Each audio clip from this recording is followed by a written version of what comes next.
नमस्कार. श्री स्वामी समर्थ. उत्कर्ष ज्योतिष चॅनलमध्ये आपल्या सगळ्यांचे स्वागत आहे. श्रावण महिना संपला आणि वेध लागले ते गणरायाच्या आगमनाचे. मात्र त्याआधी अर्थातच भाद्रपद महिन्यातील शुक्ल पक्षाच्या तृतीया तिथीला हरतालिकेचे व्रत पाळले जाते. यावर्षी हा सण शुक्रवारी म्हणजे 6 सप्टेंबर रोजी साजरा केला जाणार आहे. तरुण मुली व महिलांसाठी या सणाला विशेष महत्त्व आहे. या हरतालिका व्रतामध्ये सौभाग्यवती स्त्रिया देवी पार्वती आणि शिवलिंगाची एकत्रित पूजा करून त्यांना अखंड सौभाग्य प्राप्तीसाठी प्रार्थना करतात. असे म्हटले जाते की हे व्रत जे कोणी करतात, हे ज्या कोणी स्त्रिया किंवा मुली करतात, त्यांना वैवाहिक जीवनात कशाचीही कमतरता पडत नाही. ज्या महिलांना मुलींना श्रावण सोमवार आणि महाशिवरात्री या दिवशी भगवान शिवांची विशेष पूजा करता आली नसेल, तर अशा महिलांनी हरतालिकेला पूजा केल्या तर त्यांना 12ही महिन्यांच्या असलेल्या उपासनेचे फळ हरतालिका व्रताच्या अनुषंगाने प्राप्त होत असते. आपणही जर हरतालिकेचे व्रत करणार असाल तर या व्रताची संपूर्ण माहिती आजच्या व्हिडिओमधून आपण जाणून घेऊया. त्यासोबतच या व्रतासंबंधी काही खास गोष्टी सुद्धा आपल्याला माहीत असणं गरजेचं आहे. कारण हे व्रत शीघ्र फलदायी असले तरी देखील तितकेच कठीणही म्हणता येईल. या व्रताच्या नियमात काही अडचणी आल्या तर व्रताच्या इच्छित फळ मिळण्यातही काही अडचणी येऊ शकतात. म्हणून आजच्या या व्हिडिओमध्ये आपण बघणार आहोत की हरतालिका व्रत का करावे, किंवा हे व्रत कसे करावे, किंवा मग हे व्रत कोणी करावे आणि या व्रताच्या दिवशी कोणते पदार्थ खावेत, तसेच व्रताचे नियम कुठले पाळले जावेत, या संबंधी संपूर्ण माहिती आजच्या व्हिडिओमधून आपण जाणून घेणार आहोत.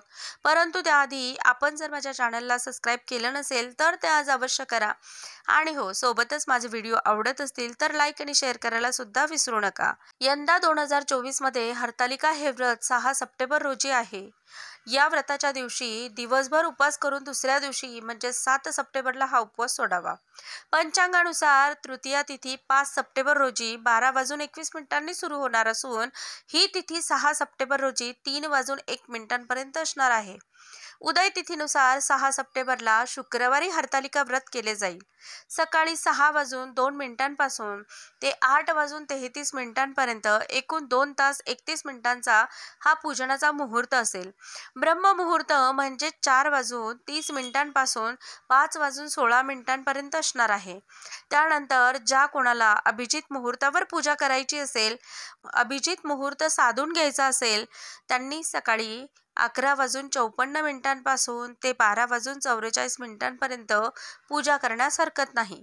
या दिवसाचा जो राहू काळ आहे तो 10:30 वाजेपासून 12 वाजेपर्यंत असणार आहे.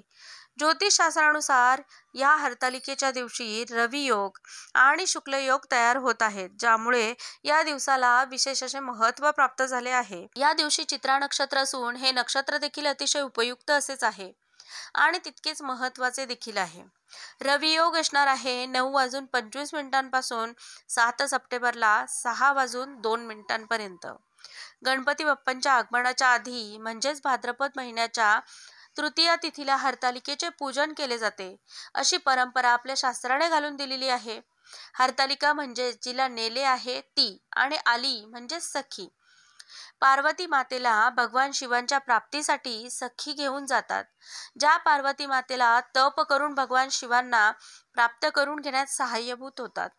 या व्रतासाठी पार्वतीला सखी घेऊन गेली म्हणून हरतालिका असे म्हटले जाते. हे व्रत सवाष्ण, कुमारिका अथवा विधवा स्त्रिया देखील करू शकतात आणि हेच या व्रताचे प्रमुख असे वैशिष्ट्य देखील आहे. ज्या कुमारिका मनोभावे हरतालिका व्रत करतात त्यांना मनासारखा पती मिळतो. तसेच सवाष्ण स्त्रिया जन्मोजन्मी हाच पती मिळावा व त्याला निरोगी व दीर्घायुष्य लाभावे यासाठी हे व्रत करतात. तर विधवा स्त्रिया शिवशंकरांची आराधना म्हणून हरतालिकेचे व्रत करताना आढळतात. हे व्रत करणाऱ्या स्त्रियांनी सर्वप्रथम आपण हे व्रत करणार आहोत असा संकल्प करावा आणि त्यानंतर पूजनाला सुरुवात करावी. हरतालिकेची पूजा कशी करावी, त्याची संपूर्ण माहिती, पूजाविधी, शुभ मुहूर्त, उत्तर पूजा, नियम या संबंधी व्हिडिओ लवकरच येईल. तोही आपण अवश्य बघावा. हरतालिका हे व्रत आयुष्यभर पाळावे लागते. मात्र काही कारणास्तव जर हे व्रत आपल्याला करता येत नसेल तर त्याचे उद्यापन करून घ्यावे आणि हे व्रत कुटुंबातील दुसऱ्या कोणी स्त्रीने करावे, ज्यामुळे हे व्रत सुरूच राहते अशी धारणा आहे. हरतालिकेचे व्रत संपूर्ण दिवस निराहार राहून दुसऱ्या दिवशी गणेशाच्या पूजनानंतरच उपवास सोडावायचा असतो. या व्रताचे पालन काटेकोरपणाने व्हावे लागते, पण त्यासाठी किती कष्ट घ्यावे लागतील याचा विचार मनात येता उपयोगी नाही. एखाद्याने व्रताला आरंभ केला तर ते व्रत त्याने पूर्ण केलेच पाहिजे, कारण व्रत मध्ये सोडून देणे चुकीचे आहे. सौभाग्यवती स्त्रीने व्रताचे संपूर्ण आचरण करत असताना वस्त्र अथवा नवीन वस्त्र धारण करावे. त्यातल्या त्यात सौभाग्यासाठी लाल वस्त्राला किंवा लाल कपड्याला विशेष महत्त्व दिले जाते, कारण असे मानतात की लाल रंग हा महत्वाकांक्षा आणि दृढ संकल्प यांना प्रोत्साहित करतो. तसेच लाल रंगाला सौभाग्याचे प्रतीकही मानले जाते. कोणतेही शुभ कार्य करताना लाल रंगाचे कपडे धारण करावे असेही मानले जाते, कारण लाल रंग हा माता लक्ष्मी आणि माता दुर्गा यांचा आवडता रंगही मानल्याचे समजते. तसेच सुगंधित पांढरे फुलं धारण करावे. या दिवशी द्रव्य अलंकार किंवा अन्नदान अवश्य करावे. यामुळे व्रताचे पुण्यफळ प्राप्त होण्यास मदत होते. या दिवशी अग्नीशी संपर्क झालेला कुठलाही पदार्थ व्रतकर्त्या स्त्रीने खाऊ नये असा विशेष नियम आहे. त्यानुसार केवळ फलाहार घ्यावा. तसेच या दिवशी भगवान शिव व माता पार्वतीचे नामस्मरण करण्यात वेळ घालवावा. हरतालिकेच्या व्रताच्या दिवशी उशिरापर्यंत झोपू नये. लवकर उठून नित्यकर्म आटपून शुचिर्भूत होऊन देवाची पूजा करावी. तसेच या दिवशी सगळा आळस झटकून दिवसभर फ्रेश मनाने भगवंताचे नामस्मरण करावे. या व्रताच्या दिवशी दुपारी झोपू नये. हरतालिका व्रताच्या दिवशी व्रत करणाऱ्या स्त्रीने आपल्या रागावर नियंत्रण ठेवायला हवे. तसेच या दिवशी कोणत्याही प्रकारचे घरात वाद किंवा भांडण करू नये.